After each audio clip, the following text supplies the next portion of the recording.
আমার দেশের বন্ধুরা, শুভাকাঙ্ক্ষীরা, আমি আবার লাইভে এসেছি। আজকে সকালে কানাডাতে বা টরন্টোতে মনে হচ্ছে কি চৈত্র মাসে যেমন সূর্য ওঠে, রোদ ওঠে, সেই ধরনের একটা রোদ, কিন্তু বরফ যেভাবে আছে ওইভাবে আছে।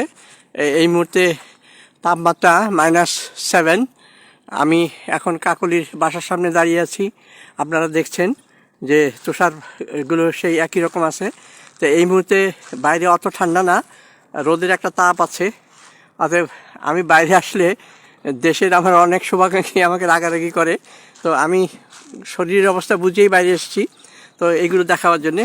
কারণ অনেকেই বলতেছে যে পরবর্তী দিনগুলোর অবস্থা কী থাকে দেখাবার জন্যে।